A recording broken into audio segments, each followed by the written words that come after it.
Good day, everyone. Welcome back to our class. This is Integrated Science or core physics, and we are still treating electrical energy. Kindly subscribe to our channel because we are going to bring you a lot of other topics as far as core physics is concerned. Okay.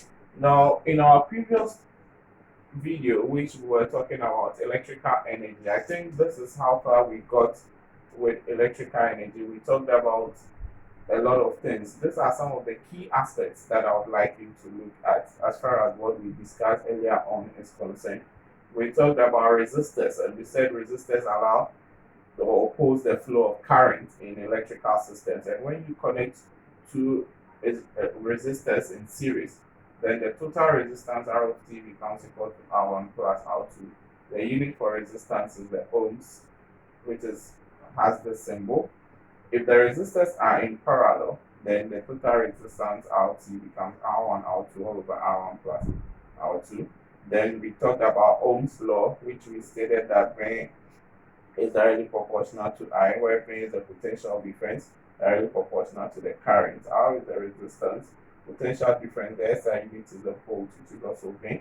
Then I think we made mention of a simple electrical circuit diagram. This is a resistor, a bulb. We talked about why the voltmeter is connected in parallel to the load of the bulb, and then the ammeter is also in series with the circuit. We have the key or the switch, we have the battery or the cell. We even talked about the direction of flow of currents and electrons here. Okay, so that for a cell, as we move on, we will look at this diagram. You see that for a cell, the tall side is positive, the shorter one is negative. Electrons flow here, and then positive or protons flow here, and this signifies the flow of current in the circuit. We talked about quantity of electricity, which is given as current times time. Current, the SI unit for current is ampere, which is capital A. Then we talk about the two types of currents, alternating currents. We said currents move to and fro repeatedly. So in one half there is upward, in another half there is downward. This is the waveform or the graph for current against time. That is AC. And then DC current moves in only one direction.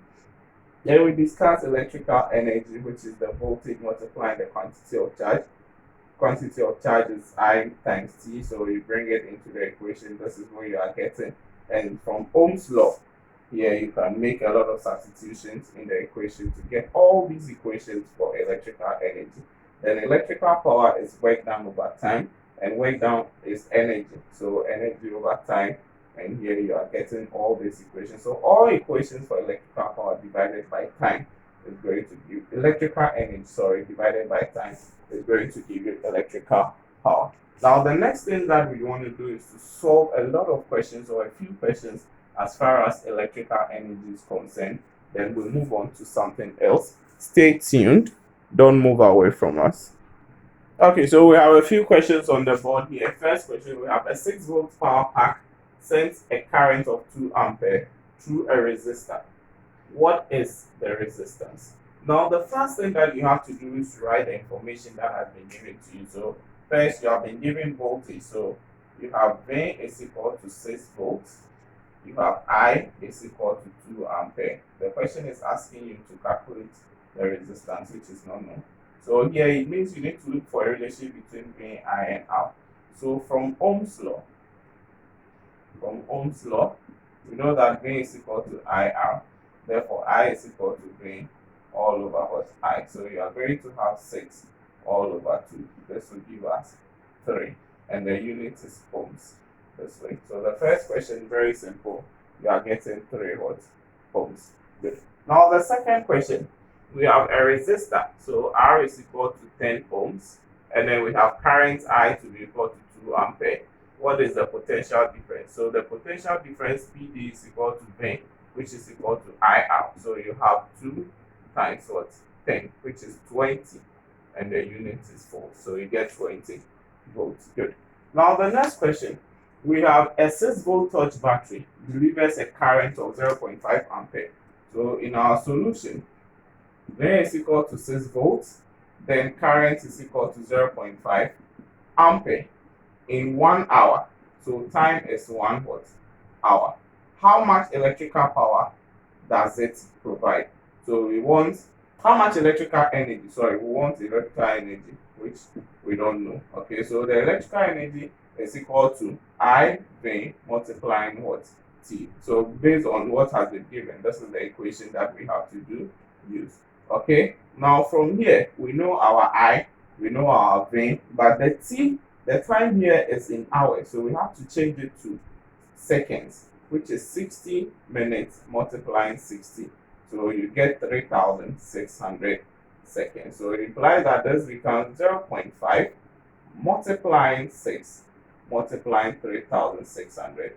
So the power E becomes equal to, this is 3. So 3 times 36. That is what you are getting. So 3 multiplying 36.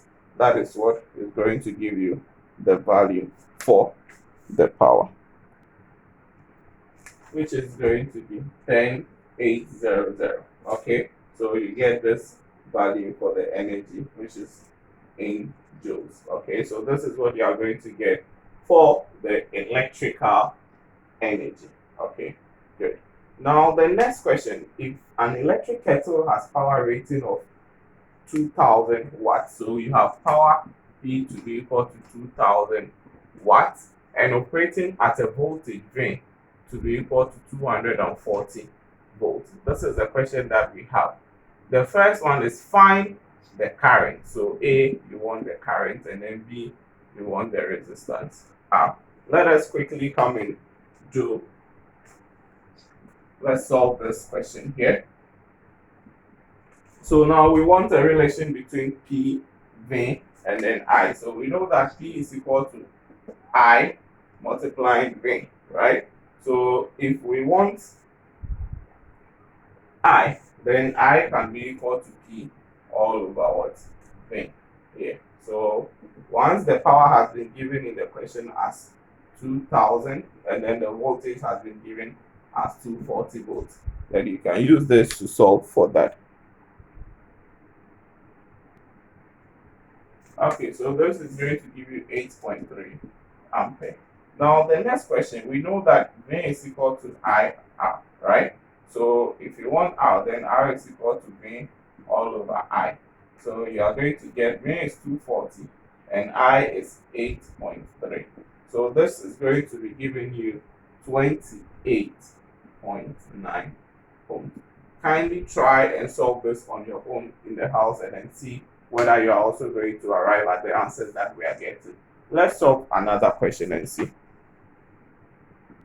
Okay, so let's quickly look at the question on the board. We said Peter wished to find the resistance of an electric bulb from the diagram below. I have a diagram here. This is the potential EMF of the cell, which is given as the potential difference. I have an ammeter, I have a voltmeter, this is a bulb, this is a key. Now the voltmeter reading is 6 volts and the resistance of the bulb is 3 ohm. Okay, so first the voltmeter V is equal to 6 volts and then R is equal to 3 ohm. Okay, the A question, it says find what will be the reading of the ammeter. Now the ammeter is giving us current. Okay, so we know that V is equal to IR. So I is equal to V all over R. So this becomes 6 over 3, which is equal to 2 ampere. So that becomes the current that we have. Then the B aspect of the question, he says he added a 5 ohm resistor in series. Okay, so now once you have 2 resistors, we still maintain that I is equal to V over R. Okay, so it's going to be our voltage, which is 6 all over our R. But here there is another resistor which is in series. Okay, so he added a 5 ohm resistor. So the R total becomes equal to 3 plus 5, which is equal to 8. Okay, 8 ohm. So this becomes divided by 8. You are going to get 3 all over 4 ampere. So this becomes the next value that we are getting for our current.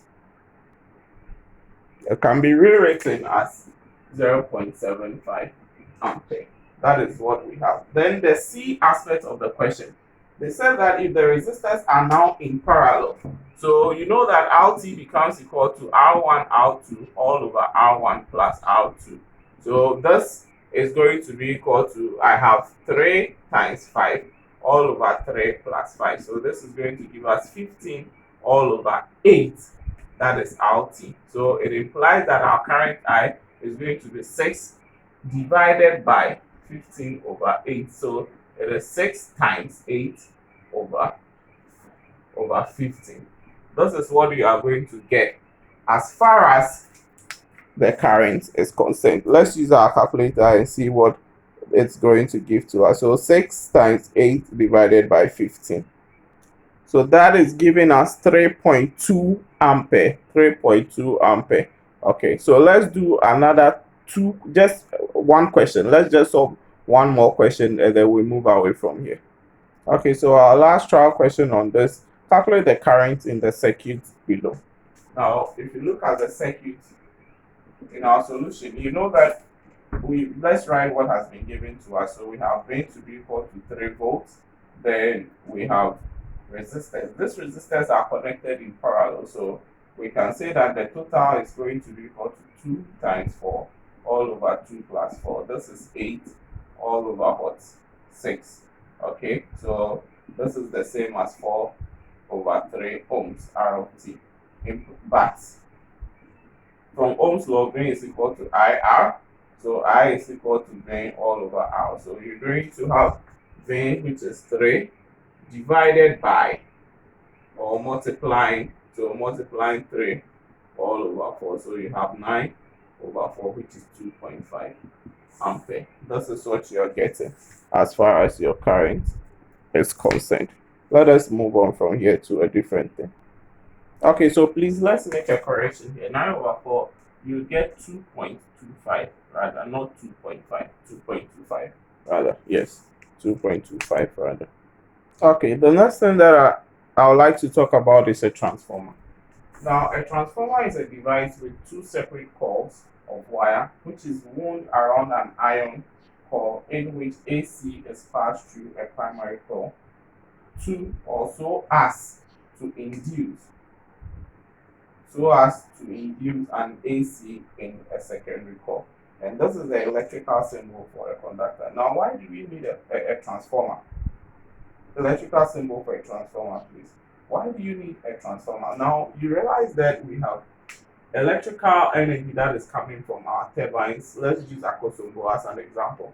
Now, this needs to provide a certain amount of voltage, which is mostly 25 kilovolts, or sometimes as high as 400 kilovolts. Okay, and the transformer is a device that can be able to set up or hold that amount of what?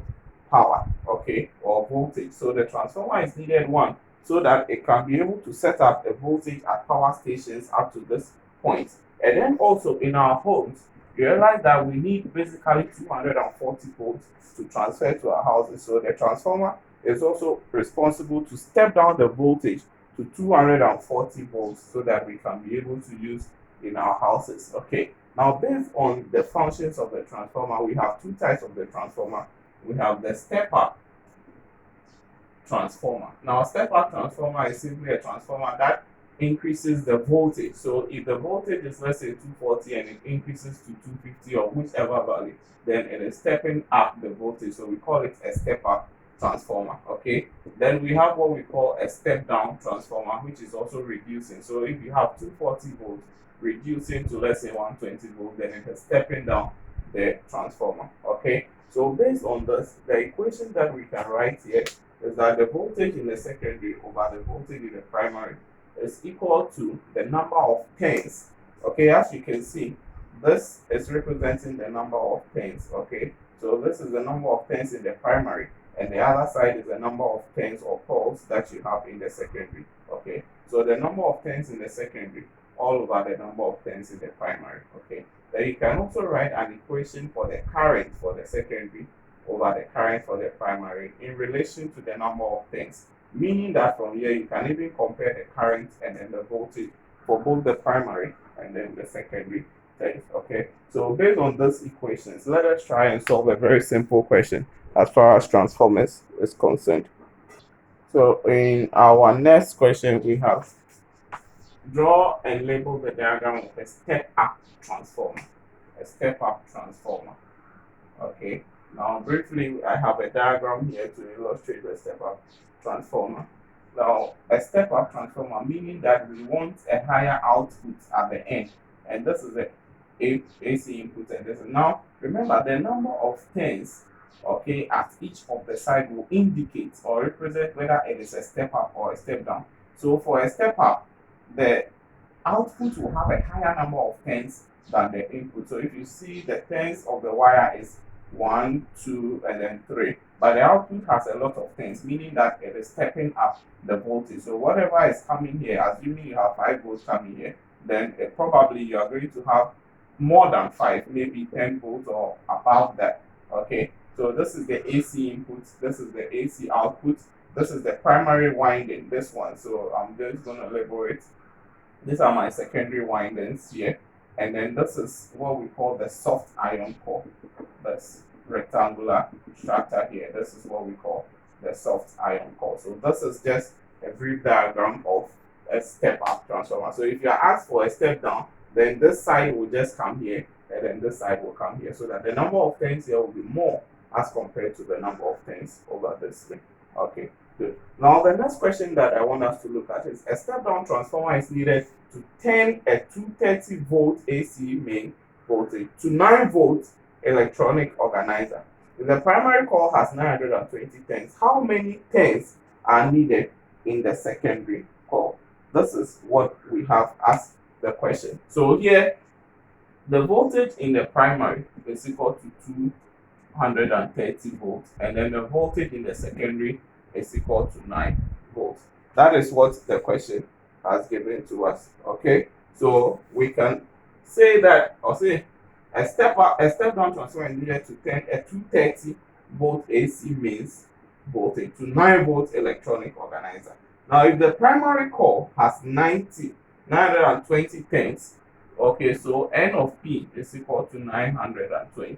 The question is asking us to calculate for N of S, which we do not know. This is exactly what the question is asking from us. Okay, so let us just quickly write our equation and see what we can get out of it.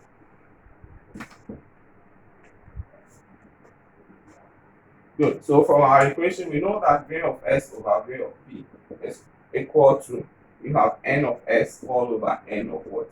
P. The question is asking us to calculate for N of S. So let's make it the subject, right? So N of S becomes equal to cross multiplying. You have V of S times N of P all over V of P. Okay. So this is going to give us 9 over 230 multiplying N of P. From the question, N of P is 920. So 920. In the end, you are going to arrive at 36 tenths. So you need 36 tenths. Okay. So you can see that these are very, very simple applications of questions. Good. Thank you very much for joining our class. Please, I'll urge you to subscribe to my channel.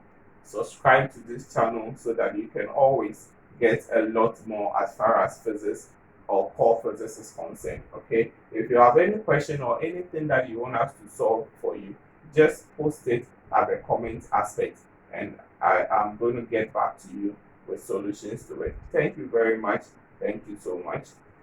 Have a good day.